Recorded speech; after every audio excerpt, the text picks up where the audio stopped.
All right, this is Android Coliseum Hangout 84. We are on Wednesday evening. So today was the big news with Google I/O that was just announced, and there's been some great news about it. So let's quickly dive into that with our panel here, and we're going to start with Android L. And for myself, the only thing that I caught on to that today was just the actual design, what it looked like, and the flat look, kind of like superposed dimensions that we were talking about, was not really appealing to me. But I'll let some of the other guys here talk about that. So we'll start. We'll go ahead with Cass.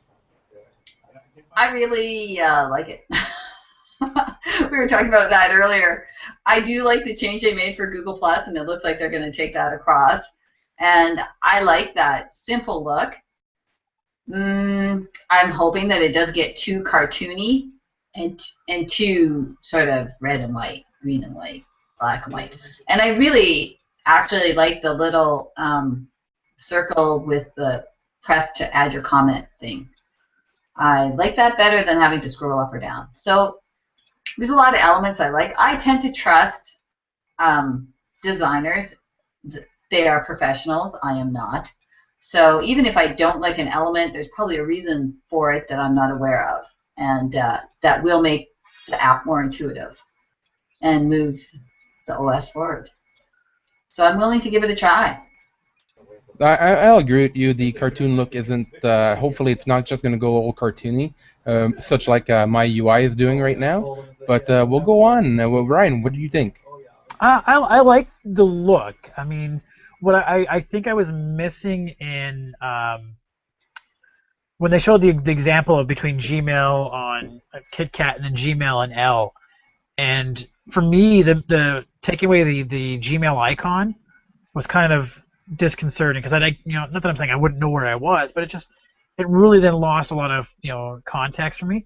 I liked the idea of like that palette, how it's gonna the palette look and the flatter and the more simple things and stuff like that. I like that. I just wonder if they're oversimplifying it, in the sense that it's just gonna be so bland and basic. That I'm not sure. I did like the look of how every little thing is animated. Every little button is going to have some sort of whoosh, attached to it. I mean, we all like those kinds of things. We got to admit. I mean, how many of you guys, would turn your phone on and off just to see that the CRT turn off? I would do that. That was kind of cool. I mean. I'm thinking they're just trying to do it so that they can actually bring some visual effect to it, so that they can actually entice people to actually go for Android and view what they're missing off of what the iOS is right at the moment. They're just trying to give that woomph to it. That's my own view on it. In terms of animation, wow factor is everything when you're trying to sell somebody on the phone. We got iPhones, Blackberries, Windows phones, and now we got Android phones, obviously. And really capturing to make people go, wow, let me see that again. That's how you sell a customer. But when you see the Android L, we have KitKat, we have Jelly Bean, Ice Cream Sound. Android L, for me, is Android Lifesavers because it has every single color of the package, all in this. It's a lifesaver phone, right? Well, but lollipops come in different flavors. It's all about the rainbow. I like. As I said off air, I like a uniform look. I like the way KitKat looks now. You start adding the reds and blues and greens and all the other colors. It's Android lifesavers. That's my opinion. I like the changes. Not a big fan of all the colors, but maybe I'll warm up to it later. What I kind of liked was the neat thing they started talking about was that idea of depth to it. I mean, we just saw the Amazon phone, the Fire phone, or whatever it was called, and it had the 3D sort of looking effect. So then this, I think, is not that, but I mean, it adds that way to have contextual layout cards on top of, and you can add depth, and it renders shadow and stuff like that. I think that's a really cool idea that we really hadn't really thought about yet, and I think you might have some neat things to do with that. So. Yep, that's very true. And now Tom's having a little fun with his lifesavers. You never know. That could be what the L is for. Definitely. So what do you guys think about the Volta format that was announced about making more use of your battery, giving you more juice, more life out of it? I guess I'll go first this time. Battery's always been a huge thing. That was actually the biggest complaint when I first got into the Android was awesome phone, raw power, battery is crap. You know, iPhone 4 back in the day was supreme when it comes to battery. And now the tables have shifted. Now we're seeing Androids passing twice as iPhones. I have iPhone 5 friends, and all they complain about is battery. You know, so the tables have completely turned on the game. Having the ability to save battery is key in this, this area. Project Butter was jelly beans and ice cream sandwiches thing of really smoothing out the UI, and now they've got it where they want it. Now it's time to focus on the battery, and that is what everybody wants, is a phone that's going to last 3 days, even though we all sleep in a bed at night next to a wall socket, but that's just what people want. You have to give them what they want. So that's my piece on this.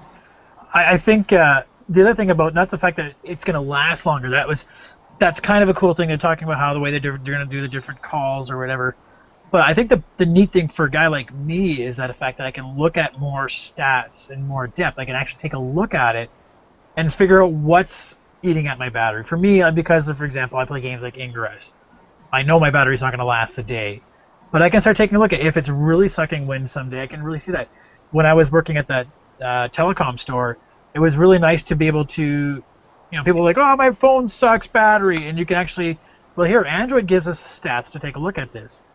And then, once you start using it, you start going, oh, I wish I could get some more information out of it. And it was really cool to see that we could start getting that. I'm hoping we can get even more stats, even on stuff like data usage. That's what I was kind of hoping for, like to hear some more information about that. So, but that's just me. So, unless Cassie, you need to add anything, we'll move on to Android Wear. I do have something to add. I'm thinking that, Ryan brought up a really interesting point about stats. And people like metrics. And I think this actually might encourage developers to work to make sure that their apps do not unnecessarily suck batteries. Because as time goes on and Android starts including more of this stuff in, what's going to be the feature? Like if you have a choice between messaging apps and one sucks the life out of your battery and the other doesn't, which one are you going to go with? Same with media players, streaming, all of that stuff. I think that by doing this, they really could take app development to the next level. Yeah, people are going to start noticing it. Yeah, people will notice that. They will see and say, like, oh, and like it was easy for me to have to say. I could look, oh, this battery percentage is at 12%. Is that too high for that kind of battery or not? It's really a really good way to start validating these claims of the OEMs out there about their battery lives, and then start people really noticing about what apps they're picking too. So. All right, so let's move on over to Android Wear, and we should let Ryan talk about that. Oh, Android. We didn't talk about art. No, we didn't talk about art, but it's going to be pretty much included as the default now. So everyone pretty much knows about that. It's already included in the releases of, you can switch between Delphic and art, but it's going to become the main go-to for the runtime. Yeah, I kind of like that idea, because like people I know that have an Nexus 5 or some device that's on KitKat that can switch, they're like, I don't know, there might be some issues or whatever. And I think that they kind of made that comment of, there's going to be no issues. It's going to run. Don't worry about it. It's going to be done by us. Whatever. So that's cool. Anyways, to Android Wear. I don't think there was anything new we saw at Android Wear that we hadn't seen in the past little while. Like, I don't know about you guys. Like, we had seen the rumors and how they introduced Android Wear. So the actual seeing in action, I think, was a cool thing today. The fact that I like the way that they started showing how apps would work with it. Like, oh, here's how Pinterest could work with Android Wear. If you're in an area that that somebody pinned a board near whatever, and boom, it would be done. Certain things like taking notes and how that works. That was kind of very cool to see, and I'm really, really, really tempted right now to place that order for the LG G Watch. I don't know. Maybe I should get some people to vote. Should I buy it now? I think Sylvain just bought it, and I was kind of wanting to buy it, and I think the fact that Sylvain just bought it is making me even more jealous. So. Yeah, I think he actually did buy it. He had like the prices locked down and everything. He knew this was a very cent. He had to have bought it. Yeah, I think he did. He didn't answer me back when I said, But He posted a couple things about it, but I'm pretty sure he probably put his money where it's worth. It yeah, sounded like he was into it. So should I? What do you guys think? Maybe you should, Ryan. Maybe you should just give them their money. Just take it. It's one of those things. I'd rather. I mean, it's the 250. I don't know what you guys think about the 250 in terms of price points. I mean, there's a part of me that says, you know what, that's pretty good price for a decent watch. But another part of me says, like, that's kind of expensive. 250's like, when you think like a Nexus, isn't that much more expensive, right? So I'm like, I I think I'd like to try it. Yeah. You bank I could half a payment on the next phone. Yeah. I could see I think it 149. depends on if you really need one and what you want with it. All right. Being made of money, I just buy stuff. Apparently. Be in your shoes, Cass. That'd be nice. Anyway. All right. So let's see what did Android had to do with auto today, and who has the scoop on that? Oh, I can talk about that. I mean, the idea, I guess, is the fact that so there's this they call the Open Auto Alliance, right? And they're going to be building in a little screen on these devices, and buttons on your steering wheel so that you can actually control it and stuff like that. I guess the idea is essentially you're casting a mini screen or casting an app to an Android screen in your car, which I don't know. Personally, I don't know if I'd be that interested in it, just because I'm probably not buying a car anytime soon. An Android, a G Watch that comes out, the next Nexus tablet or something like that. Oh, that's cool. I'm gonna go out and buy that. Do I really want to spend a couple, $30,000-$40,000 on a new vehicle just to get Android Auto?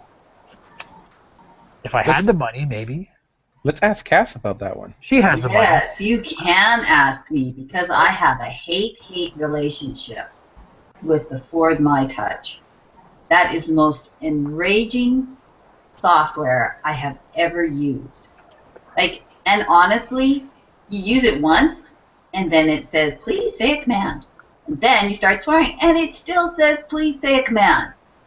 Seriously. And I have, on occasion, just pulled out my phone at a stoplight, turned on the screen, and then said, okay, Google, oops, I just turned on my phone, call home. And it can hear me. Just a second, I have to turn this off.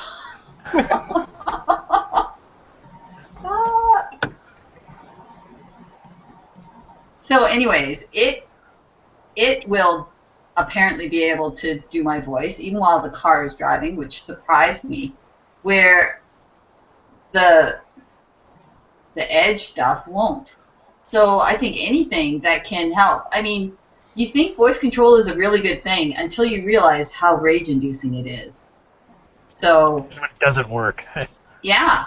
And, sure, it's on a high-end car, but Kia is one of those partners as well. And Kia makes some really nice, less expensive vehicles. So I think this is a great thing. And as someone who got hit by a car, granted the woman was not distracted. She just couldn't see. She wasn't paying attention enough, since I didn't jump out in front of her. Anything that leads to less distraction from a driver and works the way you expect it to is a good thing. But I know Tom has more to say as a walker, too. Yeah, I'm a non-driver. I live in a very, very public transit savvy place. And, I just see this giant, 7, maybe even 10-inch screen sitting in the car. People going, ooh, this is fun, Where's Pizza Hut? Where's the next ingress portal? And just people are going to root this thing and do whatever they want to do with it, and it's just a giant screen that says, watch me, not the road. And I could just see this causing so many problems. Cass saying, navigate to Pizza Hut. Say a command. I just told you, navigate to Pizza Hut. I understand you, say a command. And now you're like, okay, tap, tap, tap, tap. Now you're not watching the road. Actually, it disables. It's worse because it disables. You can't tap. You just have to keep yelling or give up. I could see this being more of a problem that's going to help people. Yeah, it's cool as owning it, but as me, the guy who's being under your car when you're playing with it, not fun, right? So I could just see it being a huge problem. Road rage. Road rage. Dear Google, I just hit somebody. Where should I flee? Go north. Go north. How do you bury a body? Take Yeah. left here. Turn off vehicle. Lean back in your seat. All right, folks. I don't think it'll be that. I don't think it'll be any more distracting than radio if it works properly. It's all, but it is, as you said, what the user does with it. In due time, we'll have something that's going to work properly. Right about the same time as those self-driving cars. No, you know. We'll just leave it to Google for that one, too. All right, let's move on over to Android TV. Any of you guys looking forward to Android TV? Not really. I'm enjoying my Chromecast. I'm pretty much of the same advice on that. I think I'd go for it. I mean, I'm still pretty heavily using my Google TV, so I'm really waiting for the day my Google TV can get that upgrade. I mean, I don't think it's that much of an upgrade. There's definitely some upgrades over the Google TV, but I mean, like, in all sense and purposes, it really acts the same way. I don't think I'd be using Android TV to game. Like, I really want to be gaming on my TV because I'm not a gamer. You know, I don't have a PlayStation or an Xbox. Then again, that might make me an app candidate to do it because I'm not already into an ecosystem like those already. But I don't know. I didn't really see that much that wowed me about the Android TV. But I did like the fact that I could start using it more. You know, it was going to be built into more devices, hopefully, right? So more people out there. So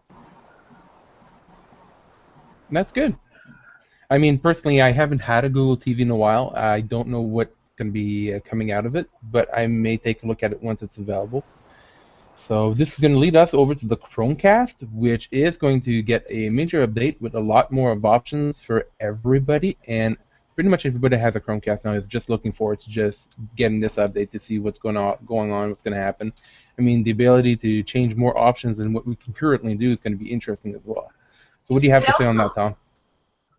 Sorry, Cass, go ahead. Sorry, it also is going to work like DLNA, it sounds like. It's just going to be, you're not going to have a Chromecast app. It's just everything is going to Chromecast. Which would I'm make sorry, sense. I'm really enthused about Chromecast right now because I finally installed mine after having it sit on a desk for a month, and it's just like, wow, this works the way it's supposed to. That's nice. So is it going to be a full-on mirroring of a device, or is it like I have to admit, I'm like Tom, I missed most of the show today, so I've been hastily reading everything I could and watching a bit of the. But is it going to be? From what I understand, it's going to be basically they're going to take whatever you want, throw it at it, and then it disappears from your screen until it's done playing, and then it's going to come back and let you know. And you can run your Android apps as well through Chromecast. You'll be able So- to push your Android apps, and Using just your run them. phone as a controller and then playing a game on the screen. Exactly. That's pure beauty. You know, and the fact that I'm reading here quickly is you don't need to be on the same Wi-Fi. I know we're discussing this offline, but I picture this as a perfect business setting. You know, it's, as Ryan even said, presentations. You know, or you're being like New York, City Square, or whatever, and go with a giant big screen hanging in the sky, going beep beep. There's my video. You know, it's part of like a New Year's thing, right? It's just it opens up possibilities to endless amounts. Exactly. But with it not being but like this, the Chromecast itself needs to connect to Wi-Fi because it's not going to connect to your phone and get internet through your phone, right? You're just telling the way Chromecast works is that you tell the Chromecast go to the internet and get something. So I mean, if I go to company ABC to do a presentation, I still need to get onto their Wi-Fi. So I mean, I don't You really could see use your cell phone Wi-Fi because it's all going to be. It sounds like it's going to be cloud-based. that. So that is you true. would Yes, I throw could from your phone I on could your tether cell it to my phone. We tether. We have Androids. Exactly. Yeah. Parrot of the masses. All right, so let's That's move good. on. Roam OS and Chrome OS. Probably Brian would have more to say about this than I do. I missed the last little bit. The only thing I really saw about Chrome OS people were talking about was the fact that it was going to be having some SMS mirroring, and you can run Google or your Android apps on Chrome OS, which is kind of cool. I mean, It would have been like basically like an integration of what your Chromecast is, but port that environment over to your Chrome OS, and you'd be able to do exactly the same thing, where you'd be able to run your apps, throw stuff to it, and whatnot. It'd be kind of like an integration where you have your Google pop-ups with your SMS in the corner where you can click on, reply, send it back, kind of what people are already doing with either Push, Bullet, Mighty Text, or other services like that. So it looked interesting. I mean, I don't own a Chrome OS, so I really don't know what's going to look like or what's going to happen. Well, Maybe it we makes me should want to buy actually, one now. we may actually ask, I think it's Sylvain has a Chromebook or Chrome OS. Maybe we could ask him once he does get the updates and whatnot, and see what he likes about it. Yeah. And Yeah, that Chromebooks are not bad. I mean, Sylvain has my old Chromebook. That's actually where he got it from. I was the first one to get the Chromebook as our group, and it was pretty fun, but it was extremely limited. I mean, I wished back at that time, I actually said I want to run apps on this, and I actually thought I could, but couldn't. You know, so basically you were limited to what we can do on our computers right here within the four corners of a browser's tab. You know, and that was it. There was no ifs, ands, or buts about it. So the fact that they're actually going to integrate it and marry it to the Android OS and have apps and stuff, I mean, that would kind of make me want to get another Chromebook, even though I was somewhat disappointed with the first generation. they'd be pushing more power to it so that you could be able to do even more than just that screen. Right. But that would be an added feature for people that do want to use a Chromebook as, let's say, you have your phone and you don't want to take your phone and just leave it in your pocket and then you get all the notifications on your screen. You just click it, type what you want, and do whatever, which would make sense. It would be like marriage, like if you were using the pad phone from Asus and you integrated back into the dock of that tablet, and there you go, done, boom. That would be the best combo ever. That's my dream. It's my dream I'm device. wondering how much that's going to affect your battery life on your phone. I'm just curious. It wouldn't technically affect the battery life as much because once it's sent over to the Chromebook or the Chromecast, it's not using your phone anymore. It's done. Okay. So let's move on over to Google Fit, and there's only one person that can really talk about the Google Fit here today, and it would be Cass that loves everything Fit related. You're the headlights looked. Well, I mean, she has it using the S Health. I mean, essentially, Google Fit is going to be like the S Health, in a sense, right? One spot for it to track and locate all that information. Actually, I think it's going to be more like the Gear piece of garbage app. Is that the new name, Cass? Tell us what you I really don't think that's the official name, but it's the one that I'm using. Because I find with my Gear Fit, maybe Samsung won't send me stuff now. Anyways, with my Gear Fit, it is awesome as a standalone product. And really, the only thing I connect it to my phone for is to get those notifications. I don't have any software downloaded because it doesn't, like, the information doesn't go anywhere. It doesn't.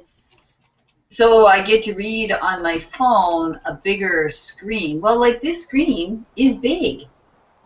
So why would I do that? And it sounds like the way Google is at this point in time as well. They have APIs available, but they don't really have an app. Like, I use MyFitnessPal, and that is a fitness app. It pulls stuff in from a bunch of different places, and it merges it so you can get a snapshot. I am not seeing that with Fit right now. Like with Google Fit. It just sounds like, and maybe it's just too early.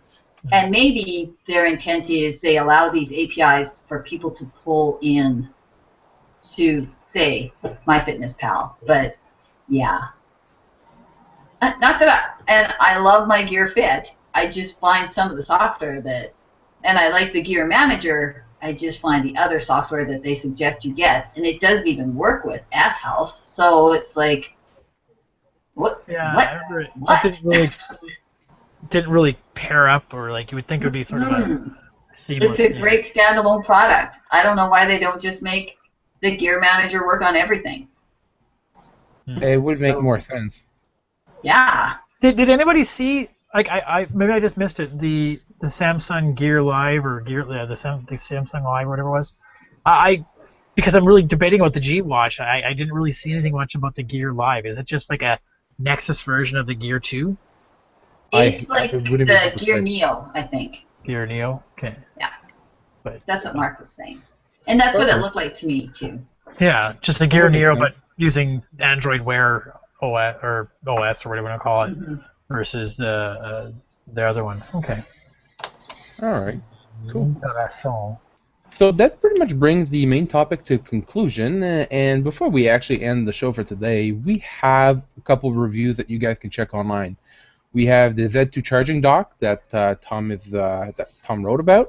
We've got the Z2 noise canceling headphones that Tom has been featuring as well. We got Ryan with the G2 quick window, and as well me with the Bench 2X fast charging micro USB cable connected to my phone right now because I can't get enough of it. It's still only 20% gain when you charge your phone, but it's still worth it. Would I pay $40 for it? No. If it was a cable that was $15, maybe, but not $40. So that brings our Android Coliseum 84 to a conclusion. Anybody else want to add anything? Yes. Just as a closing comment, I mentioned this on a Google Plus post already. Within a day or so, I will be posting the contest details for this Galaxy S5 flip case. It is the genuine Samsung edition, $50 at Best Buy right now. So it has the quick window, it's genuine leather, and it does work with the water resistance and of the S5. It's a pretty good case. I'm not a big fan of the flip covers though, so I will be posting it for somebody to win. So keep your eye open for that in the next day or so. Excellent. Awesome. Perfect. That's it. So what's everybody else doing up for the rest of the evening? I'm gonna finish watching the rest of the keynote and seeing what I can to learn about it, because I really want to learn. Games with my son before he goes to bed. Not a bad idea. I'm going to Zumba. You are indeed. I wasn't sure but aquabics or something you were doing. That's Kind of like a Zumba. dancing thing, yeah. All right, then. You guys have a good night, and I'll let everybody else say their goodbyes. Goodbye. Thanks, guys. Bye. We're going to stay at the Coliseum. Thanks for tuning in, guys. Okay. Good night.